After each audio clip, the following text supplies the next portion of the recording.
I'd just like to say hello. I'm Kathy Willis. I'm the principal here at St Edmund Hall, those of you who aren't here, or Teddy Hall, as we call it. And it's a huge pleasure to welcome you. We're having these conversation events which are being run by our fantastic Access outreach team, particularly thanks to Eve. And I couldn't think of a better event to actually kick off the LGBT plus event. I was just discussing, do I add a Q in and all these other letters? Anyway, it's the History Month of the College, and we're celebrating and reflecting on the 50th anniversary of Pride in the UK. And we're delighted, we couldn't have better speakers as well. We're delighted with our speakers who'll be discussing the history of Britain's queer communities, as well as progress and obstacles that are in place for those who identify as LGBT+ around the world today. So first of all, Dan Glass is a prominent gay liberation front activist who champions intersectional action, and he was named Attitude Magazine's campaigning role model for LGBT+ youth. This is such a mouthful for me.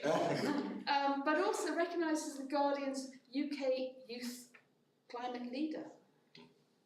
Pretty impressive, I have to say, for his environmental activism. So Dan, as probably all of you know, is a prolific author and performer, and his latest book, United Queerdom, on the queer history of Britain, was published in 2020. Then Sergey Khazov-Cassia, is that right? Yeah, okay.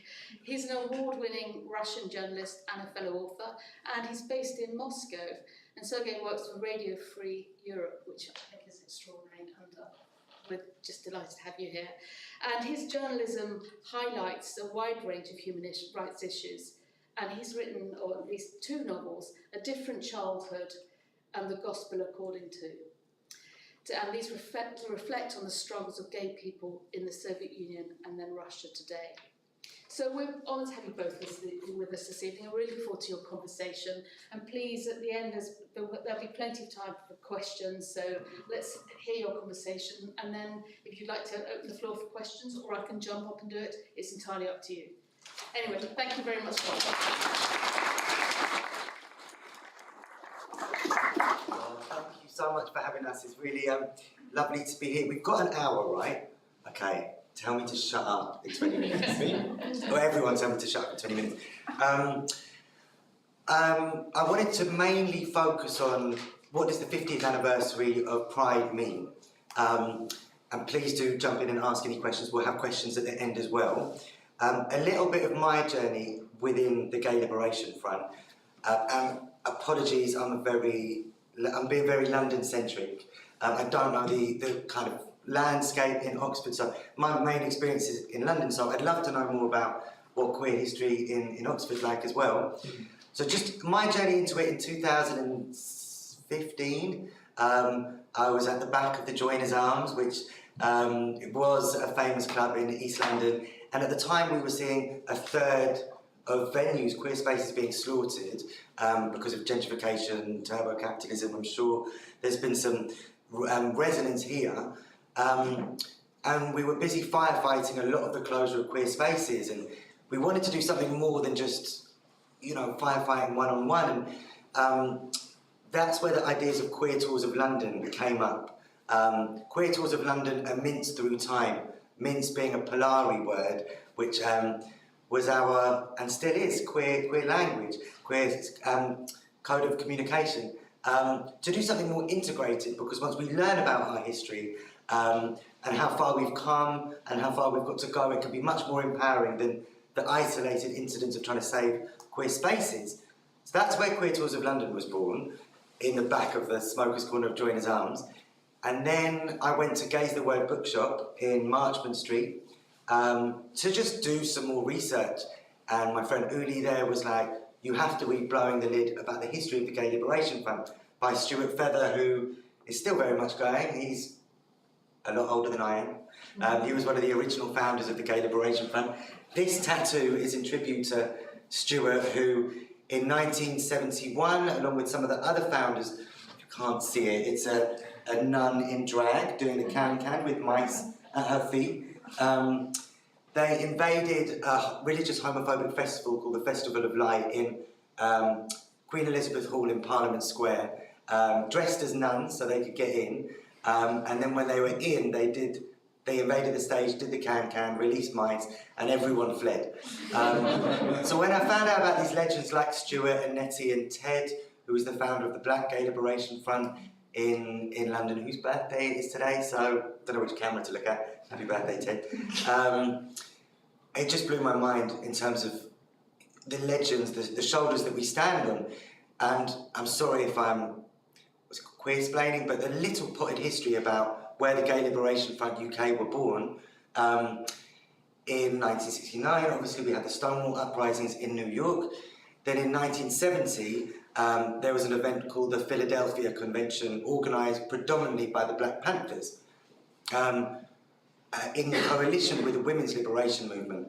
And that's where Huey Newton from the Black Panthers made the famous and at the time controversial speech that it's time to stand in solidarity with the gay liberation movement, and that homosexuals might actually be the most revolutionary part of the oppressed communities.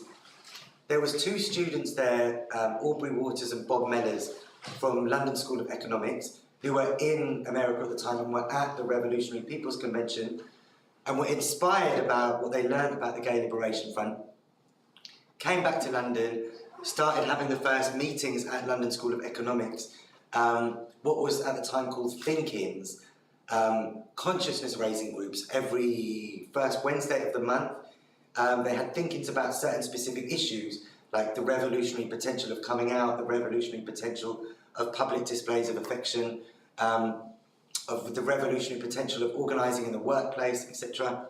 And then 1971, they had the first demonstration, the Age of Consent demonstration in Trafalgar Square, and the first Pride in 1972. And their first ZAP, which was a form of action, which was inspired by the civil rights movement in America, which essentially is turning up, it's a flash mob, essentially turning up in one place at the same time, was in Highbury Fields on November the 27th, 1970, in response to an arrest of a guy called Louis Eakes by the Pretty Police. The Pretty Police being handsome police officers who were strategically recruited to go and arrest people cruising. And then 150 marchers turned up in solidarity with Louis Eakes on November the 27th, 1970, and we recreated that demonstration at the end of 2020. And some of the people who were there 50 years ago were there, including Ted, and it was really, really beautiful. And so that was the 50th. So now we are at the 50th anniversary of Pride in the UK, and it's going to be a really interesting year because obviously, I don't know if I can swear. Obviously, the situation, very diplomatic, of Pride in London Corporation now is vastly different to the revolutionary roots of Black Power, women's liberation, trans rights, anti-corporate, anti-military. Now you have BAE Systems, not just the military, but an arms company marching on Pride who are complicit in pinkwashing and violation of human rights all across the world, marching on Pride. What? And LGBT migrant groups, LGBT homeless groups, LGBT trade unions relegated to the back, and you've got banks and military at the front. Anyway, it's vastly different, and this is going to be really interesting because Pride in London know where Pride came from, and so we're having discussions in the Gay Liberation Front whether we want to be part of that or not, whether we want to march at the front of Pride, or whether it's so far gone, so sold down the river, that we're just going to do something completely separate. And everyone is very welcome to, this Saturday we've got our thinking about what we're going to do for the rest of the year. And I think a lot of the original legends who started the GLF have got no interest in assimilating with Pride in London, and we're going to do a big radical festival in Highbury Fields where it all began. So that's kind of my journey in with the Gay Liberation Front through Queer Tours of London. But I just also wanted to pay tribute to this. Hands up, who's heard of ACT UP? Okay, great. It stands for anyone who doesn't know, it stands for AIDS Coalition to Unleash Power. an incredible, revolutionary HIV and healthcare activist movement which started in New York in 1987. Was it 1987? 1987, yeah. And I've been very lucky to be part of them since, well, I was diagnosed in 2006 and then got involved. We reformed ACT UP London in 2014. But the point why I wanted to say this in terms of the pink triangle, a little known thing which Ted just posted on Facebook the other day, which I found so beautiful. The idea for Pride started during the original Gay Liberation Front meetings. They had a little triangular ceramic bowl, just like this, but a little ceramic bowl, for anyone in the Gay Liberation Front meetings who didn't want to speak for all manner of valid reasons, whether they weren't comfortable in or confident in speaking out, or they weren't out, for example. So they had this little pink triangle ceramic bowl for anyone to put in any suggestions, anything they wanted on the agenda, and someone who we still don't know put the idea for Pride in the pink ceramic triangle. And there's something beautiful in that mystery, which I find at the moment. And the other main reason why it's important to talk about this, where it's from, obviously the symbol from the Nazi Holocaust, and it was the Holocaust Memorial Day last week on the 27th, and I come from my grandparents were all Holocaust survivors, 2 from Germany and 2 from Poland, and that kind of journey into Gay Liberation Front and the significance of what happened to our queer ancestors as well as our other ancestors is personal, and it's in terms of what's going on in the world when it comes to the rise of the far right, the rise of LGBT hate crime in many parts of the world is a reminder of why we do what we do. And Ted and Nettie and Andrew and Stuart from the Gay Liberation Front, they always remind me that the original aim of the GLF wasn't queer freedom for all, it was absolute freedom for all, and seeing all injustices connected, whether that's war, whether that's pig-washing in Palestine, whether that's trans rights, whether that's homelessness. We've got a lot of work to do, and you know, they're still going. They're like, I shouldn't keep on talking about their ages, but they started Pride 50 years ago. So every time we have our think-ins and our meetings, we go to the pub after, and they're still going. They're the last ones there, like full and sharp with ideas of how we can continue the struggle, and it's super inspiring. I think I've probably gone over my time to read the last quote of Ted's, and then I just wanted to read the original Gay Liberation Front demands, which were written in 1970, and let's reflect on what we think's been achieved. Because, as we know with a lot of the corporatisation of Pride, it's depoliticised, and people presume that the job's been done, but actually when we hear about what the demands were, let's reflect on whether we think they've been achieved. But I just wanted to, just before that, read you, we recreated not only the 50th anniversary of the Highbury Fields demonstration, but the 50th anniversary of when they did their Youth of Consent demonstration on the lines in Trafalgar Square. And Ted was there, who was one of the original Gay Liberation Front activists. Actually, I'll read you Nettie, Stuart and Ted. So this was in the planning meeting before we did the 50th anniversary of the Trafalgar Square demo. Nettie said, "I think what Gay Liberation Front means to all of us is absolutely life-changing. It changed us, and it changed us forever. Still today, the bond we feel between each other is extraordinary. The people in this room that I've known for nearly 50 years, we're really close now. I mean, how many people can say that? It's not just the people in this room, it's the other people in GLF and the younger activists as well. There's a real bond between us all. It's a pretty good time. As the clock on the wall tick-tocks, the thinking is coming to a close. Everyone's excited. The speech has been drafted for the 50th anniversary celebration. Stuart, who wrote Blowing the Lid, stands tall.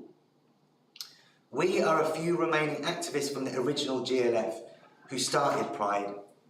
In our culture, we invert the pink triangle to honour the memory of all those who died in the gas chambers of the Nazis. And gay women wore, of course, the black triangle, Nettie yelled. Stuart smiled and continued, "Of course. And we were all part of the first openly public demonstration by homosexuals in this country and present on the first Gay Pride March. Others are millennials, activists from ACT UP, who celebrated the achievements of GLF in 2015, and we all came together in 2016 to prepare and celebrate the 50th anniversary of the partial decriminalisation of homosexuality in 2017.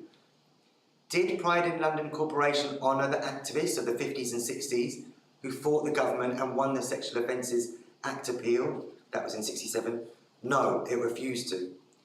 GLF stands for liberation. The choice is always there, liberation or slavery. Join us to recreate the spirit of the GLF 1970 and Pride March of 1972. Feel the zeitgeist of those years that changed the world for LGBT people and for everyone else. The younger activists in the room were captivated, and the energy was so palpable, no more words could do justice. 1 month later, in the spring sunshine, 100 of us released banners across the centre of Trafalgar Square. We stood by the lines under the banner stating, "We are the radical roots of Pride, GLF 50 years out, and we are still the people your parents warned you about," which was one of their iconic badges back in the day. Ted stepped up to the mic, paused, and then opened up his lungs. "We are taking to Trafalgar Square to remember and reinvigorate the fires that fought back against centuries of oppression and the seemingly overwhelming odds. I'm proud and inspired by the Stonewall Uprising's 50th, GLF's 50th and Pride's 50th anniversaries. I want all these celebrations to be joyous, yet maintain a core of radicalism. This is necessary as a tribute to the queers who suffered victimisation in the past or who fought for our freedoms, and that around the world, many queer people are still victims of archaic sexism and homophobia. Life for LGBTQIA+ activists means combining domestic life with maintaining contact with other activists, plus preparing for the next event, publication, demonstration. Very few such activists ever stop their campaigning completely. We must always keep awareness that there are powerful forces who will want to take all our rights away. We must be ready to defend ourselves." And that relates to where I met Sergey nearly 4 years ago, yeah.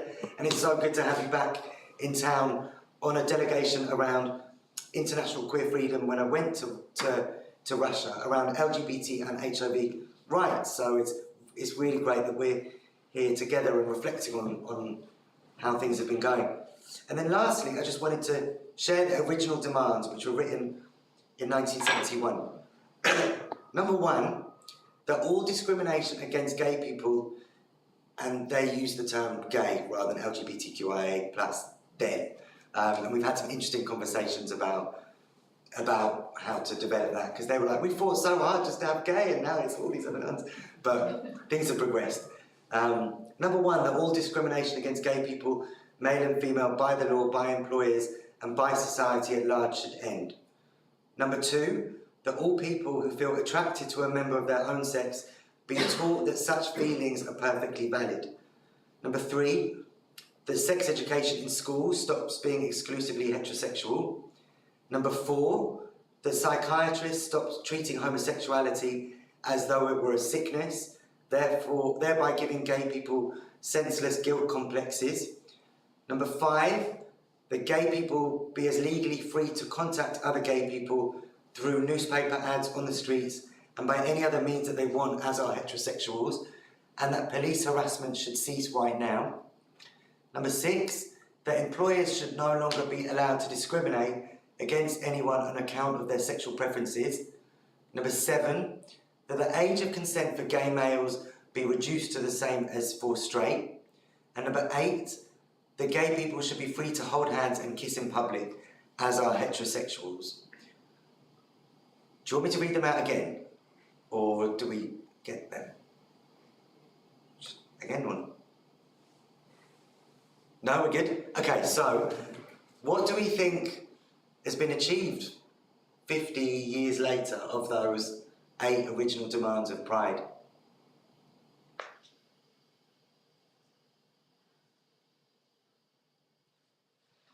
Speak to the person next to you for 1 minute and just reflect on that, and then I'll get a few responses about which of those has been achieved. If you're not with someone next to you, find the nearest people.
Sorry to cut off all the juicy conversations.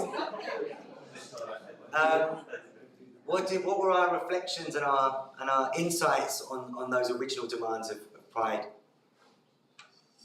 Don't be shy. That not many, if none, have been achieved. Speak a bit louder, sir. That not many, if none, have been achieved. Yeah, that not many, if none, have been achieved. Yeah. Yeah. We were specifically reflecting about the education. Yeah. How sexual education is definitely still heteronormative. Yeah.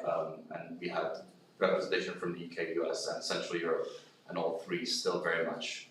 I mean, we don't know maybe this year, but but still within our lifetimes, this is not the case that queerness is even mentioned in sexual education in schools. Yeah.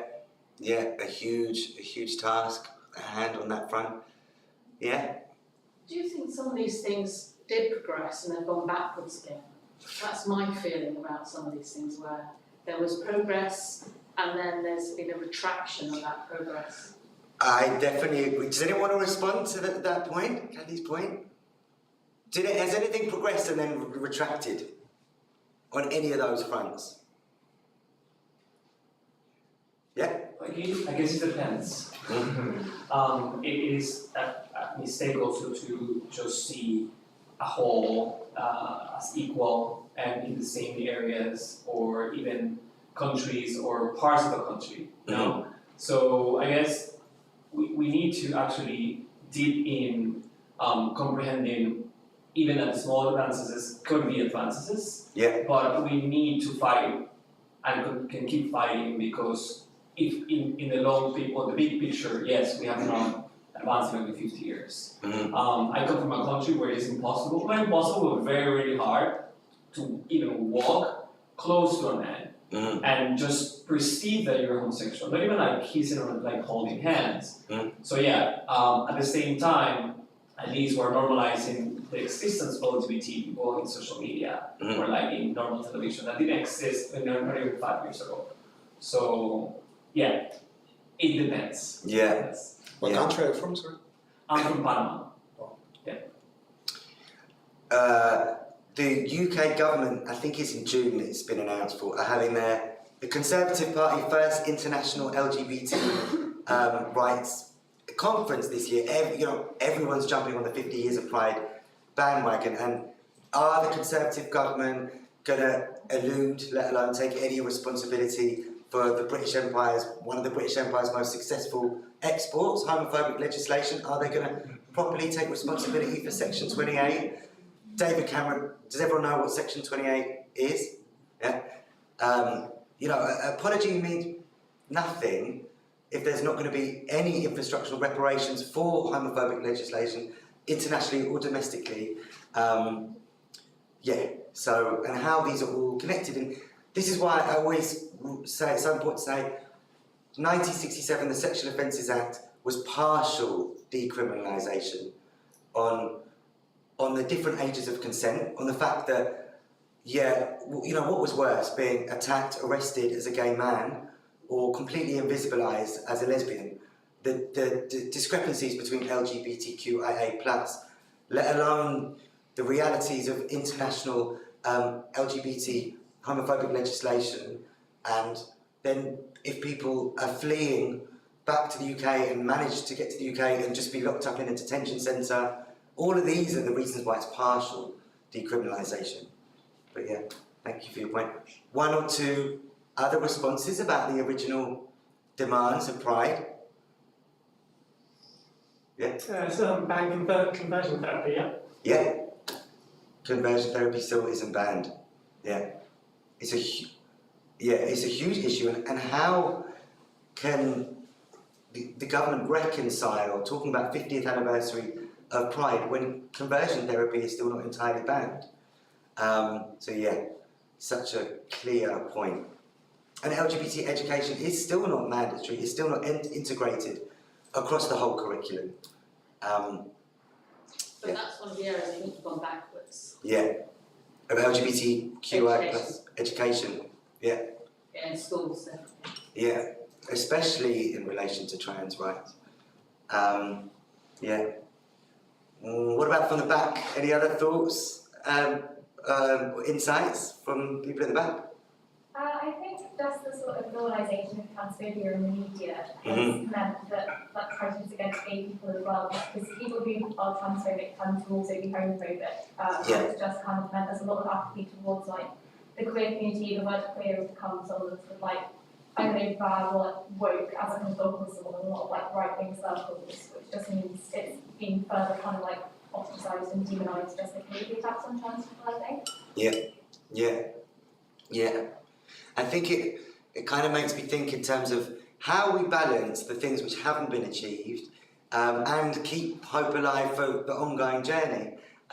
Because otherwise, I think it's a good, important balance between... There's actually a popular education tool called the Action Reflection Cycle, which was a specific tactic born out of the Black consciousness movement in anti-apartheid South Africa, about having a balance between celebrating how far we've come in the struggle and agitating for more. Because if we just focus on the things which haven't been achieved, we won't want to get out of bed in the morning. And connecting with the legends, with our ancestors who started these movements can really keep us going.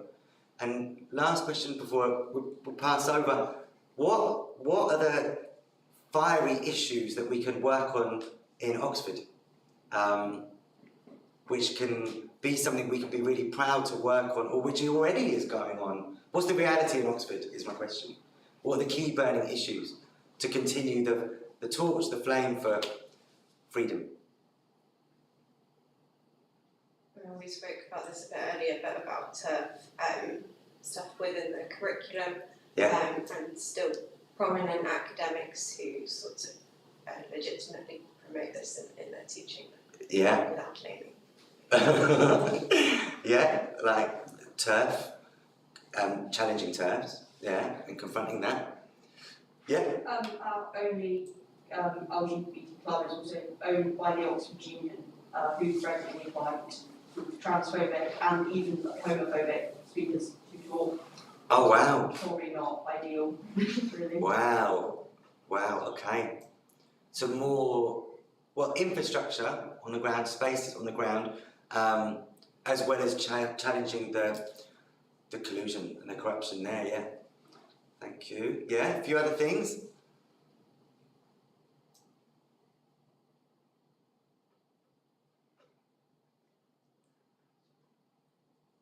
One other thing?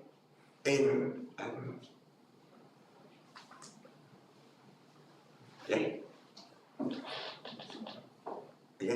initiative? I don't want to speak again, but like from a perspective of an outsider in a way, also I guess in a positive way, at least from my experience at school, I go to school of government.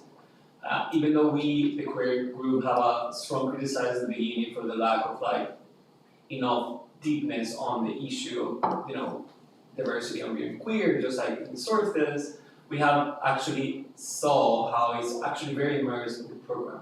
So maybe the good job that at least some schools are doing in like immersing the comprehension of queer diversity, and not only, as you mentioned, like the goal being, you know, embrace queerness is also embracing all diversity. So women's rights, indigenous rights, or like poverty groups could be very interesting in a good exchange for other aspects of the university that are clearly not there.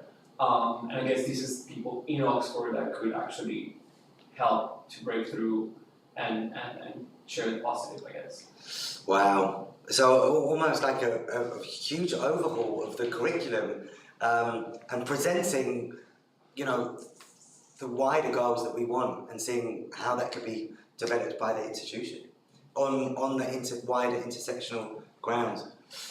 Well, I don't want to take up any more time because I'm so excited to have. I live around the corner relatively. Sergey's come from all the way from Moscow, so it's so good to have you here. And thank you for having us. And any way that we can work together this year and beyond for the 50th anniversary of Pride, I'd love to chat. So yeah, thanks for having us. How much time do I have again? Half an hour? So I would like to thank first Dan and Jack for inviting me, and to everybody who is organizing this stuff, for everybody who came in this audience, and the people who are watching us online. At first, I had a very small bit about myself, but Dan said I have to speak about myself more. So my name is Sergey Khazov-Cassia. I work as a journalist in Radio Free Europe in Moscow, and I also wrote 2 novels that were published in Russia, one in 2014 and the second one in 2016, or 16 I think, yes. So about the novels, first, I consider myself more as a journalist, as a writer, and my job, I do like my job very much, and I do like staying in Russia and fighting for human rights, etc. I don't specifically write about LGBTQ issues. I do write about lots of issues on human rights and corruption and law enforcement agencies fabricating criminal cases, etc. So, for example, last year I did a huge investigation about law enforcement agencies covering criminal groups in the north of Russia stealing oil from pipelines, and it's millions of dollars taken out of Russian budget. Or I write about small criminal cases falsificated by law enforcement agencies. Like, for example, about the gay family. There were 2 gay guys living in Moscow, and one of them adopted a child who had schizophrenia, actually. And then somehow this was learned by Russian police, and they withdrew the child and opened up a case for sexual violation, which never did take place.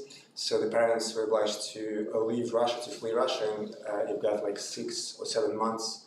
They were keeping that child in a center for homeless kids until his grandmother took him, and she fled Russia as well with this baby.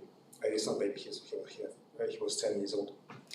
And so for my books, I did write 2 novels. One is called A Different Childhood. It speaks about life of a gay child and then teenager in Soviet Union. And the second one is The Gospel According to You, is about nowadays. The character is also gay. And it's more about how a person, this is what I observe all the time in my job, how a normal, ordinary person becomes an activist. Lots of people just live their lives, right? They're not activists, they don't do anything social, they just care about their lives, everyday job, family, etc. But then something happens to them, and some state violates their rights or something else, and some of them don't do anything about that. The majority, I think. Small amount of people try to solve their own problem, and just a tiny amount of people become activists and try to solve problem not only theirs, but the people around them as well. And this is what my second novel is about, and now it's being translated in English by an ex-Oxford student, Ruben Woolley, who is present here as well. And tomorrow we will have a reading in London in the Glory Club of a few chapters, because we're desperately looking for a publisher of that text, of that book in English or the United States, whatever, who will publish it in English. So if you know one, let us know. So I work for Radio Free Europe. This is the first media foreign agent in Russia. I will speak about foreign agents later. I was asked to speak about the situation with LGBT rights in my country, and it is terrible indeed. But first of all, I would like to say that Russia is a part of a bigger world, of course, and the LGBTQ group is one of the groups whose rights are being oppressed in Russia and elsewhere else. Generally, I think that the rights of the entire Russian population are being oppressed by our government, but although even the majority of my compatriots do not mind it at all. And I think last decade, this is what we were speaking before, last decade, like we see this retraction of human rights, right? We see the shift to the right all over the place, not only in Russia, but other countries, in the UK, in the United States, in all democratic countries. Maybe because the world was developing too fast. I mean, it was developing fast last century, and then maybe for some people it was developing too fast. And this is why many people are now voting for these populist politicians. But in different countries, this right shift looks different. It's different in the democratic regimes, like in Europe or North America, and it's different in totalitarian or authoritarian regimes like in North Korea, China, or Saudi Arabia. And personally, I see Russia somewhere in the middle. So we don't hang gay men as they do in Iran, but we're still very far from accepting the idea that being LGBTQ is totally normal, right? Conservatives all over the world, they try to save traditions, whatever they understand of this term, and so do Russian authorities as well. And I have to say, surely everybody knows that on our planet, the number of countries that benefit from democratic regimes are a tiny amount of it, right? The majority of countries are not. So we are, and you are, ladies and gentlemen, are a minority here.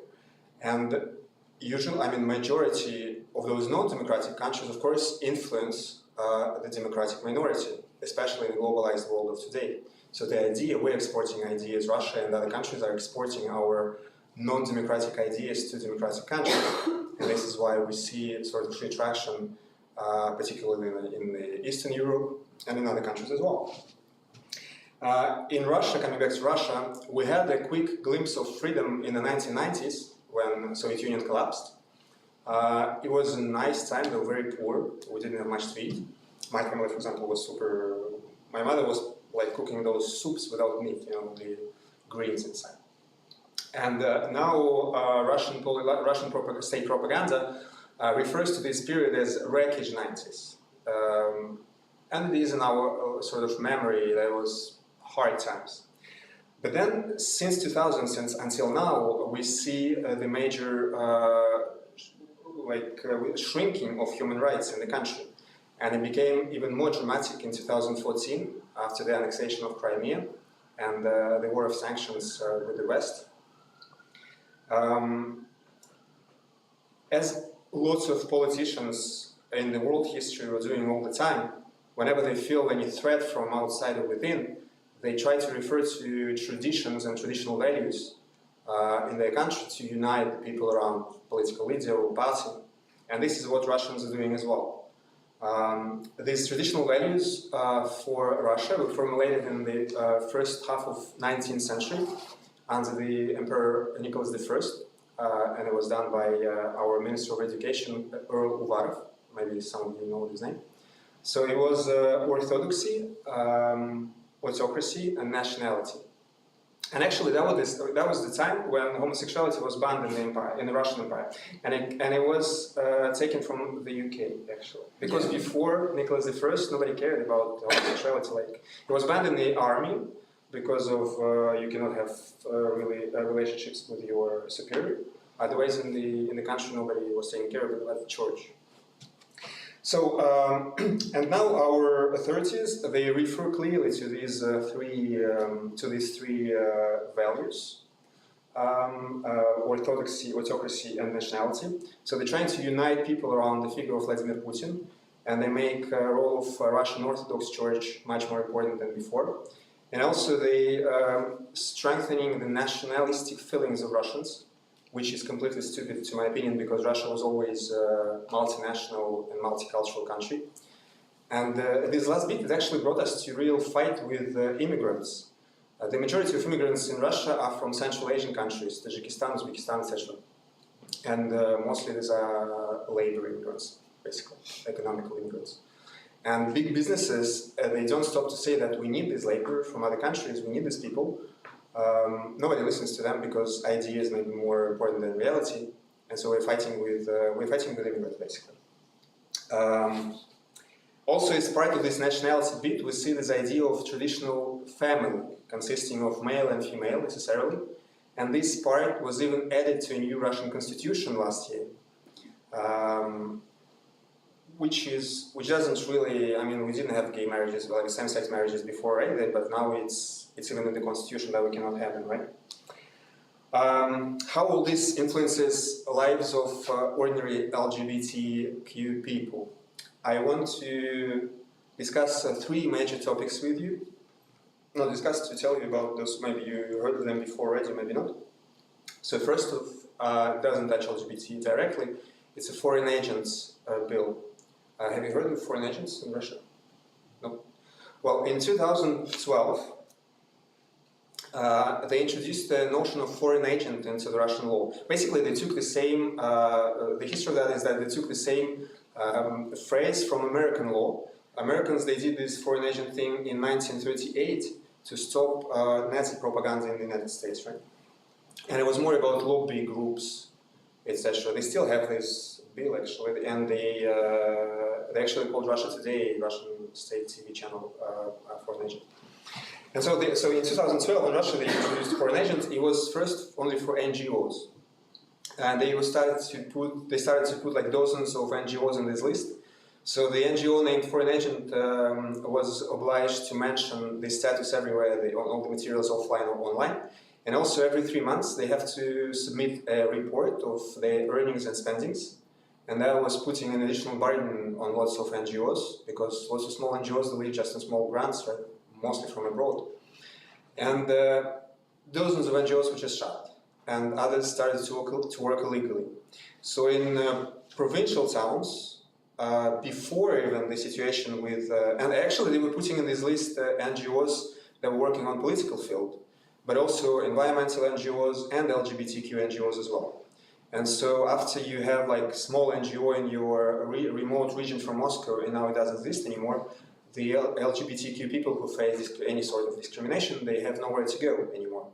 Otherwise, they have to go to Moscow, right? It's expensive and complicated for many people. And the biggest LGBTQ organization, which is called Russian LGBT Network, was just recently recognized as foreign agent. And in 2017, they expanded the law. They did another bill for media foreign agents. Is the same rules basically. You have to mention everywhere that you're a foreign agent, and you have to submit a report every 3 months. So Radio Free Europe, where I worked, was the first media foreign agent, and there wasn't at least the only one for 3 years. Last year, and also I have to read that. So the media foreign agents, that's very complicated. Media foreign agents, and also they created a list for individuals who perform the function of media or NGO foreign agent. So you're an individual, but you're media at the same time, right? And they started to fill that list of individuals and media last year. So these people, they also have to mention the huge text like this, like I'm foreign agent in every material, everything they write online basically, even tiny comments, happy birthday on Facebook, they have to put that phrase. And also every 3 months, you have to submit 80 pages report explaining all your spendings and earnings. Like this pack of milk I bought with the money that was paid by RFRL, and this pack of condoms I bought with the money that my father gave me for a new gift. This kind of stuff. So lots of people are leaving Russia basically now because this new call for an agent, because 2 violations of this law bring you to the fine, and the third one is a criminal offense, and you can face 2 years of imprisonment for that. As I said, Russian LGBT network was recently recognized as foreign agent, and one of the leaders of this group, Igor Kochetkov, was individually also recognized as a foreign agent. They still function. Igor didn't leave Russia yet, but I don't know what will happen. Me personally, I'm not yet foreign agent, but this can happen like any moment, because I work for a foreign agent.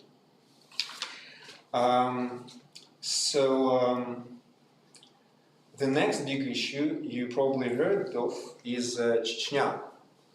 This is a tiny republic in the south of Russia with only 1 million inhabitants. It's not big for Russia. Muslim. But the problem is not related even with the religion.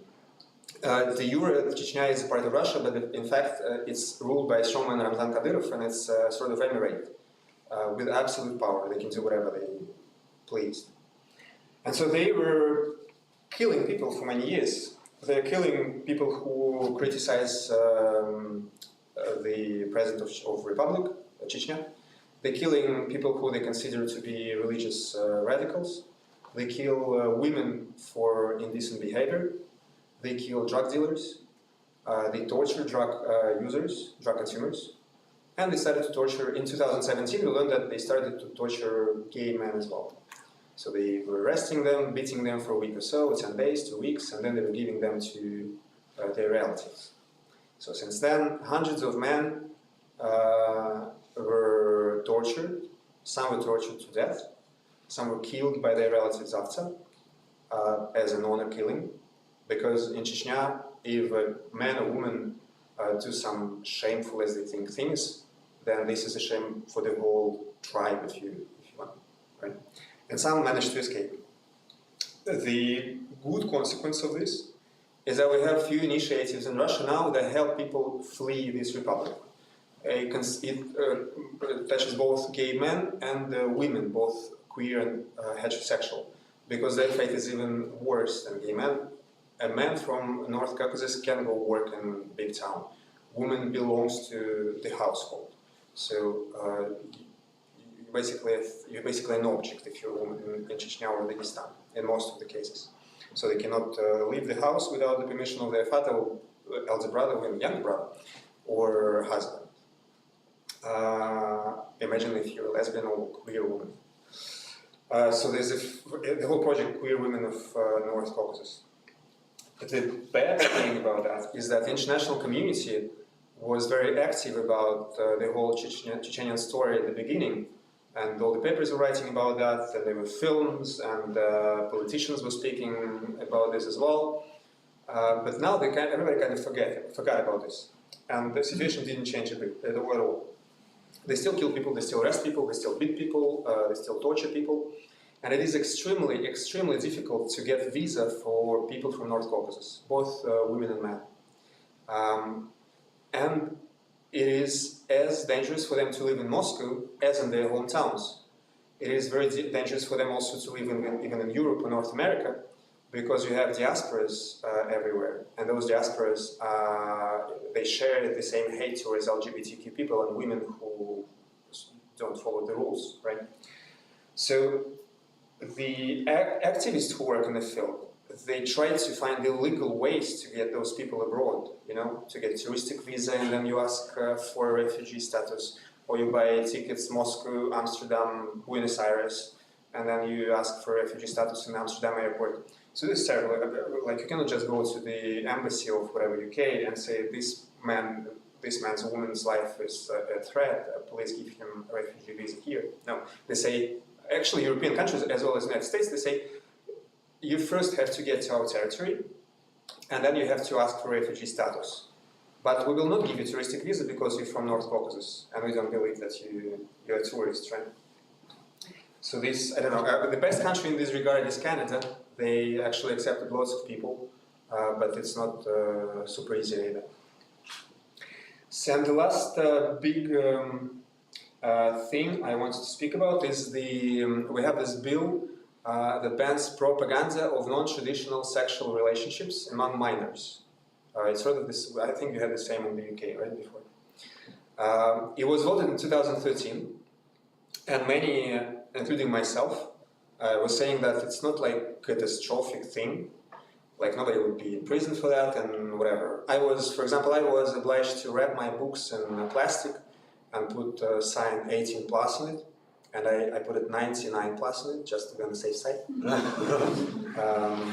At the beginning, no one was charged, basically.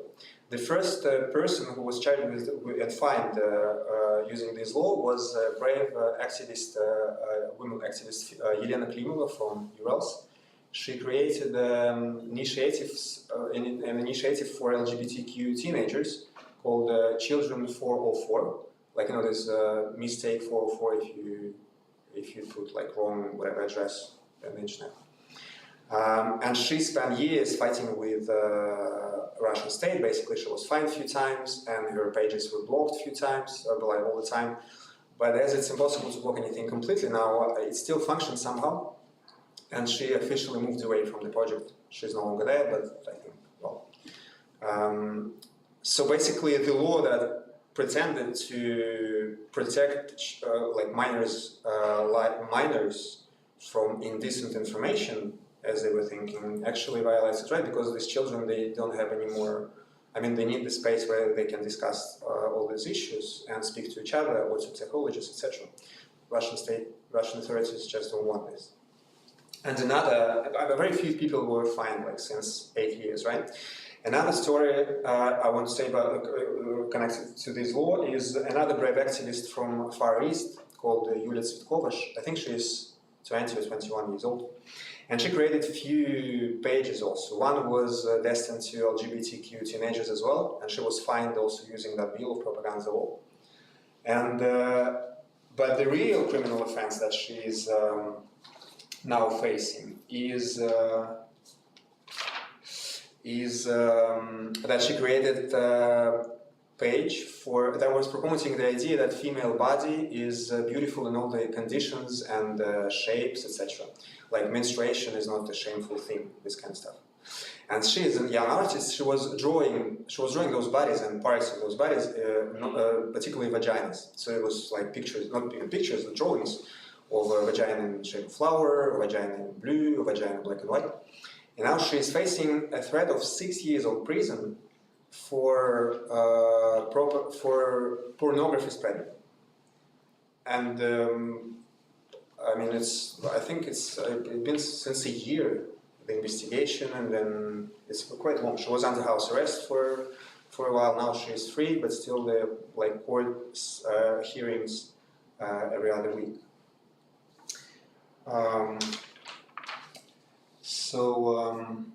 What did I say? Yeah, as I said, directly by this propaganda bill, not many people were touched. But indirectly, it showed to Russian society that LGBTQ people are outlawed, so you can do basically anything to them. We do not have at all official statistics for hate crimes in Russia. Because we have a notion in our criminal code, we have a notion of aggravating circumstances on the basis of a hate crime. But this would be applied only if you commit a hate crime against someone based on his or her religious beliefs or nation or race. If you do that against LGBTQ person, then that wouldn't be considered as hate crimes. There's a court decision that LGBTQ people do not shape social group as such. But NGOs, LGBTQ NGOs and activists all over the country, they say that the number of hate crimes against LGBTQ people have risen dramatically since 2013, when this bill was voted. And it's not about hate crimes only, because gay men are often lured into the fake dates, and they become victims of blackmailing or robberies or even murders. Transgender women who are often in sex work also face lots of violence. And generally, LGBTQ people in Russia, they're afraid to go to police if they were attacked on whatever ground, because they're afraid to face even more violence from law enforcement agencies. So the difference is, I mean, hate violence against LGBTQ people exists everywhere. Right? I personally, for example, once I was giving an interview to an American journalist, and he asked me if I faced violence myself, and I said yes, I did it 3 times. Once in Sydney, my husband was punched in the face, really, and twice in Nice in France, never in Moscow. Because in Sydney, I mean, you walk hand by hand because you think, well, Sydney is a gay capital, right? And then you get punched in the face. And in Moscow, you don't walk hand by hand, so you don't really face any violence. I mean, violence exists everywhere, but in Russia, you are not protected by state at all, in this case. And the thing is that this bill is not about crimes only. It's not connected with crimes only. We have a few extreme right groups in Russia. They do like sort of bullying campaigns against LGBTQ people or women or immigrants, etc. The biggest one called Male State, Мужское государство in Russian. And I can do it I can speak an hour about it because I did an investigation about them as well. So what they started with actually, it was not related with LGBT people. They were looking to porn films shot 15, 20 years back. And as you may know, porn actors, and mostly actresses, when they participate in these shootings and these filmings, they sign papers about where on which territories this film will be spread afterwards. So women from Russia, Ukraine, whatever, Eastern Europe, they were signing those papers, being sure that this film would never be shown in Russia. So their relatives, friends, whatever, would never see them. In America, Canada, whatever, they don't care. And so now these women, I mean, they were participating in this porn industry 15 years back. Now most of them are married with kids, they have different jobs, they forgot completely about this past, and they keep it in secret very often from their husbands. So these bastards from Male State, they were watching these films, they were using face recognition applications, they were finding social networks of these women of today, and then these women, their husbands, their kids, their relatives, their parents, their bosses, everybody were getting dozens and hundreds of messages from this group with the pictures from those films, right? That was terrible, isn't it? And nobody can protect these women actually, because, I mean, you don't break a law really. There are some cases open because they actually send porn pictures, screenshots to minors, to the kids of one of the women. So the activists cannot spread the porn for the children. But then they started, yeah, so what they do, there are two cases that I would like to tell you about. One was about a big chain of supermarkets in Moscow, supermarkets of healthy food called Vkusvil. They did an IPO, international IPO, and before that they created an advertising campaign. They were interviewing their just ordinary Moscow families on the question, why do you choose this store, why do you buy your products there? And one of the families was consisting of a woman, her 2 daughters, and girlfriend of one of the daughters, right? It was not LGBT even, it was just normal family like this. And then the intimidation campaign was such that they withdrew this interview from their site and actually apologized for publishing it. And the family itself was intimidated also, and they left the country. They were afraid for themselves. They were getting threats and everything. And when you're getting threats, it's not just like some bizarre person writes you online and direct on Instagram your whatever, but they actually let you know that they know your address, and anything can happen to you tomorrow. Me personally, I don't believe that only bullying can actually influence decisions of big businesses like this, but Russian Secret Service and other stories like that show that Russian Secret Services, called FSB, are also involved, because there are many cases when they oppress LGBTQ activists all over the country. And another example of this Male State thing is another chain of sushi delivery from Siberia. They did an advertising campaign with a black guy and 3 white girls, quite sexist as advertising. And also they were intimidated, like it was a huge bullying campaign against the owner of this sushi chain, etc. Because these Male State group members, they think that white women should not approach colored men. And they also withdrew this advertising and they apologized to Russian nation for ever publishing. So I mean, all this shows that it's not about only LGBTQ; it's about all the minorities in general.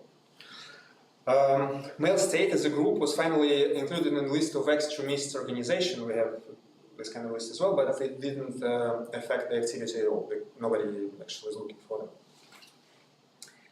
So to finish, that was the bad about Russia. And to finish, I have to say that Russia is a very interesting phenomenon. I think it's different from other places and different from the UK like 30 years back or 50 years back. Because on one hand you have this offensive against human rights in general. On the other hand, we still profit from high hydrocarbons prices, even with Western sanctions. And Russia is one of the most developed countries in terms of online services, like banking, shopping, transport, government services, etc. I spent 3 years in Paris, for example, with my husband, and I feel like it was underdeveloped compared to Moscow. Moscow and St. Petersburg are beautiful towns, very modern.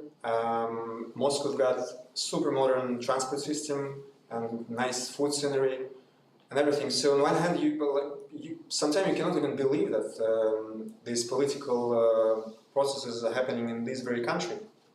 Because if you try not to think about this, it's very comfortable, the life. Moreover, you have gay clubs everywhere in all the big towns, obviously. You have lesbian bars, I think, in Moscow as well. And of course, we face the same trend as everywhere, that gay venues are dying off because people are searching for partners online or on applications. But still they function, nobody closes them, nobody tries to intimidate the owners, etc. Of course, you don't have anything of this in the Caucasus. And even this funny story, back in 2014, we were hosting Olympic Games. An owner of a big gay club in Moscow was asked to open a pop-up gay bar in Sochi, on the south of Russia, where Olympic Games took place, just to show foreigners like everything is fine in this domain as well. And one of my friends, I had lots of friends who went to see Olympic Games, and particularly English one, he said we got lost in Sochi, and there was a policeman, very kind policeman. They also like I speak English stuff, whatever, and they actually brought them to that gay club. That wouldn't happen now, I think. In 2014, anyway, it seems like another planet. But it did happen. Another thing that gives us some hope is that society develops, right? Due to different research, up to 40% of Russians are okay with the idea of the same rights to LGBTQ people. This is a lot, I think, in a traditional country, as they like to call it. So anyway, I welcome all of you to Russia, to Moscow, and we still need you. We need your ideas. We need your support. And we need your values that I think are shared by lots of my compatriots as well. Voilà.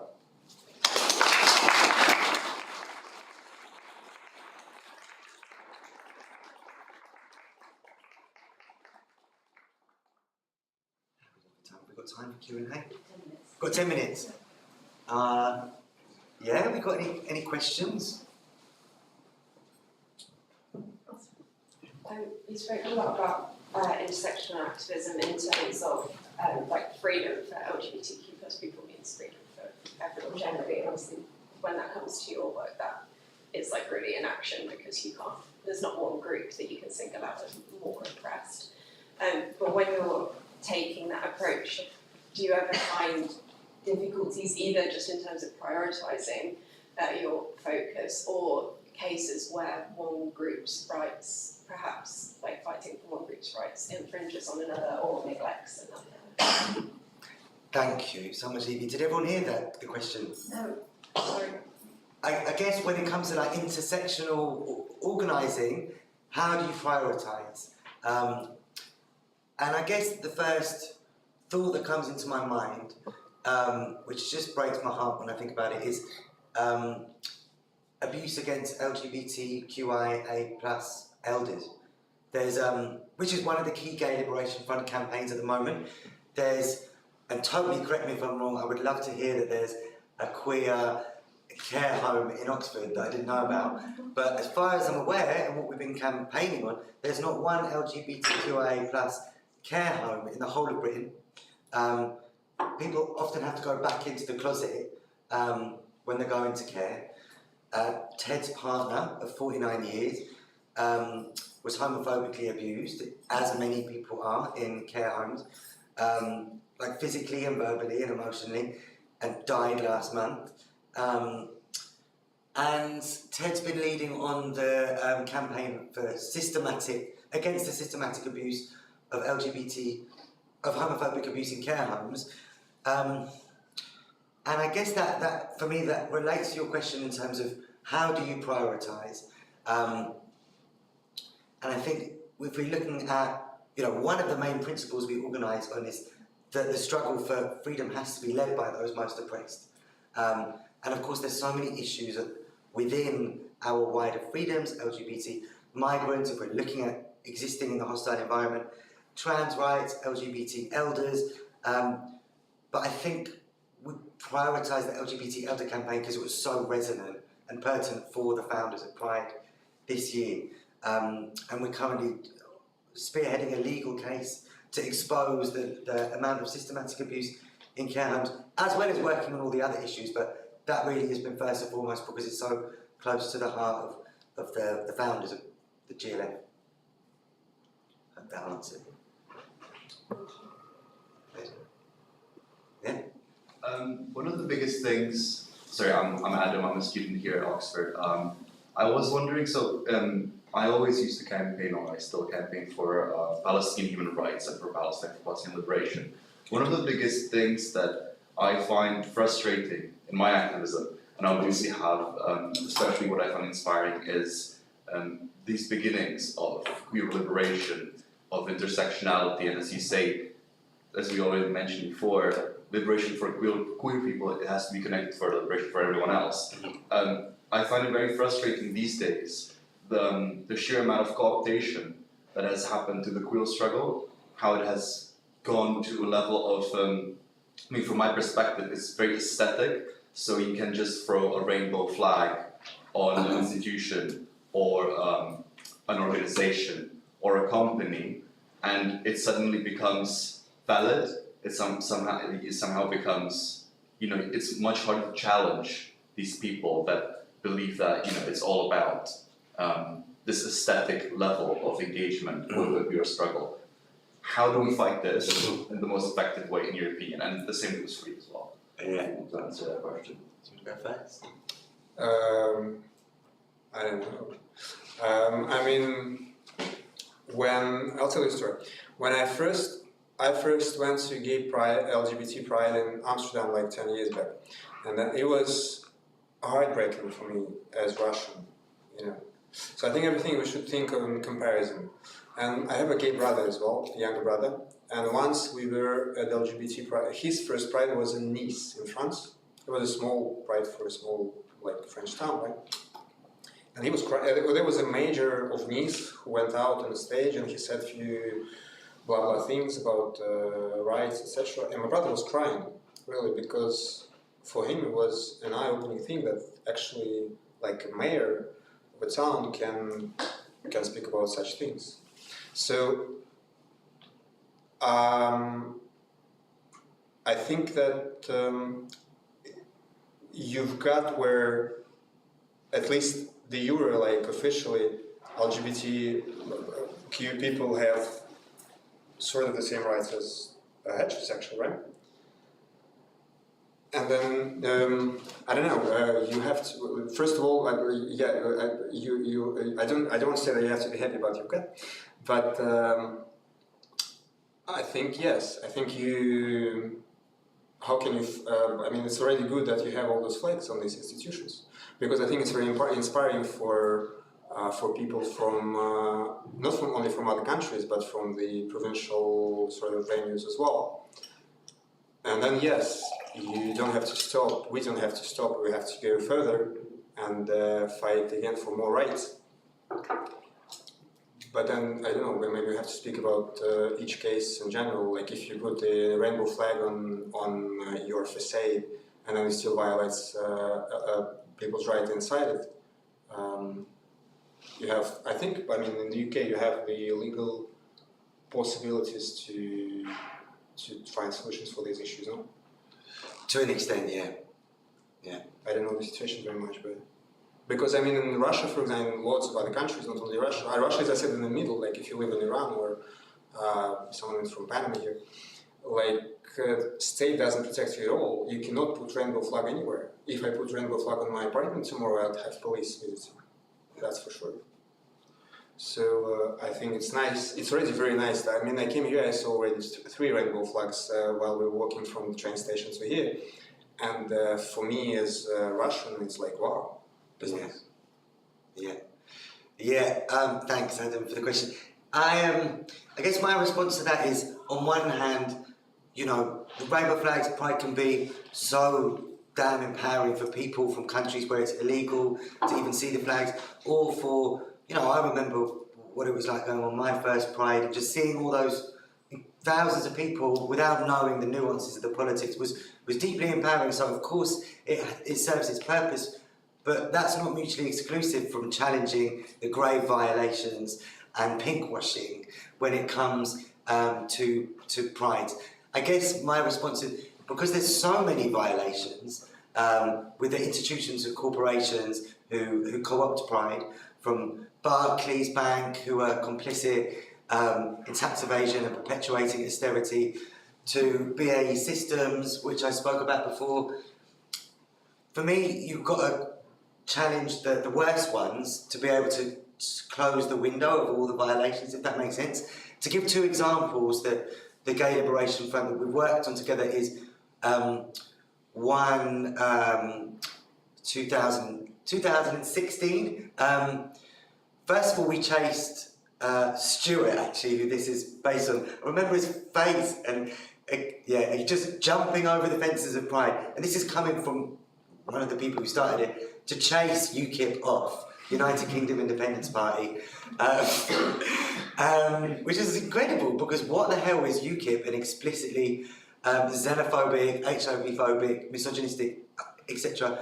institution doing on Pride, which is in such contradiction? Or there was the campaign No Pride in War, focusing on both the Israeli embassy and BAE Systems. And then one of my other favourite ones was when we dumped 1/2 ton of horse shit at the entrance to the Property Developers Awards, which is a gross ceremony for luxury property developers across the UK.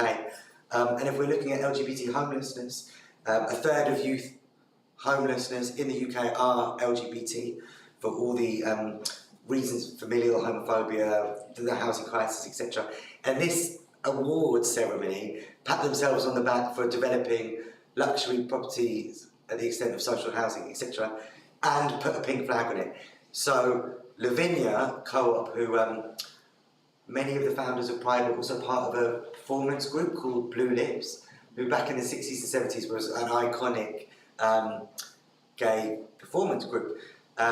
Lavinia was outside with a placard in front of the 1/2 ton of horseshit to blockade the entrance to stop it from happening, saying, I think it was like, your rent costs more than my dinner or something like that, because it cost £2,000 a table for them to sit in the Property Developers Awards. So I guess the point of saying that is looking at the grand scheme of Pride, meeting people where they're at in terms of the importance of this, just my opinion, of the importance of the rainbow flags, importance of meeting people where they're at, and challenging the gross violations on the other end, so that the windows of co-option and injustice get smaller, if that makes sense. Yeah?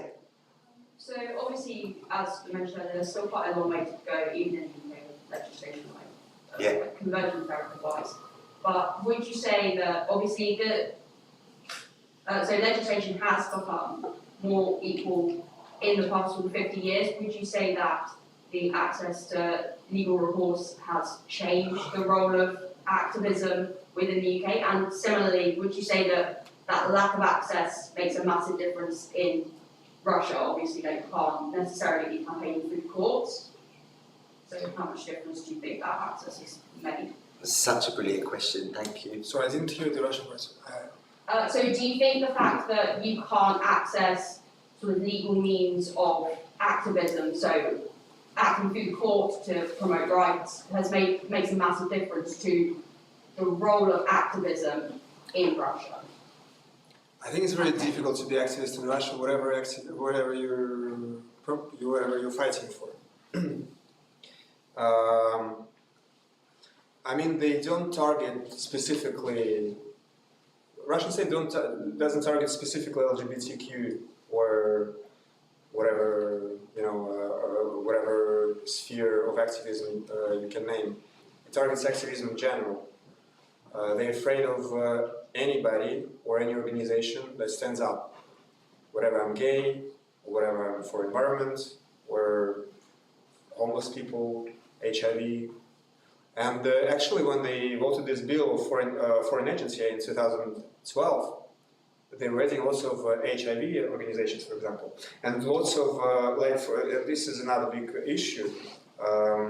Before in 1990s and 2000s, we had lots of foreign groups that were helping HIV positive people, spreading condoms or what's it called? Lube. To inject drugs. Oh, needles. Needles, yes. And then they all gone. And the vacuum that was created was not filled by anything. So we have a huge epidemic of HIV now in the country because Russian state just said we don't need those activists. And so yes, it's very difficult to be whatever activists.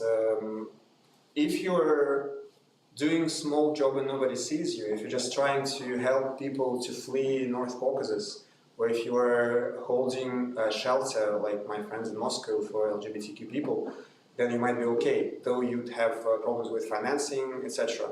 But as soon as you stand up and you are seen in the media or somewhere else, then you'll have problems with the state and with law enforcement agencies. So, yeah, I hope I answered your question or not. Did I?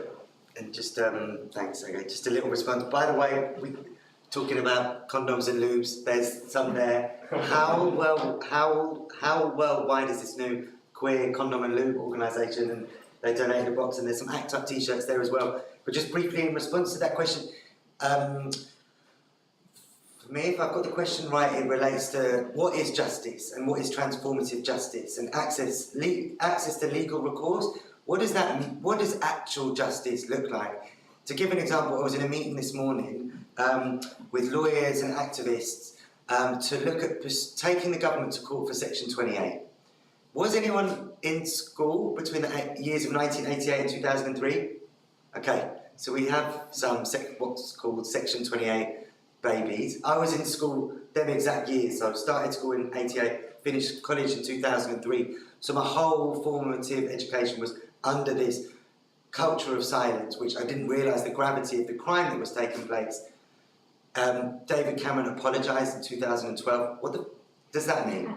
What does that mean? When the damage is so severe, I'm only realising the damage now of Section 28. In terms of, and I'm one of hundreds of thousands, maybe millions even, when it comes to high rates of depression, anxiety, suicide, the pathologies of being completely invisibilised. And that's just one example of Section 28. The founders of Pride, they're sticking two fingers up to the Queen and the rest of the establishment who are saying, we'll give you a pardon if you were lobotomised or imprisoned pre the Sexual Offences Act 1967. Fuck you and your pardoning. We want an outright apology and we want reparations for the crime that took place. So I guess my response to that is what is legal recourse? What is justice? And we don't want the crumbs off the table and the pardons and the superficial apologies. There needs to be serious accountability when it comes to, and that's just domestically. If we're looking at, yes, there's been some developments and successes in Trinidad, Tobago, Botswana, etc. But what does that mean when so much damage has already been done? I'm going to stop you there. Yeah. Because this is going to go on and on. Yeah. I just want to say, on behalf of all of us, thank you so much for just such an open, frank, harrowing conversation, actually. I just been bowled away by. I've listened to you for a lot longer, both of you. So thank you very much for coming, and I'm sure there are actually questions that people would want to ask afterwards. Although I am going to give them a glass of wine to dinner. But anyway, so if we can just try and talk. Thanks.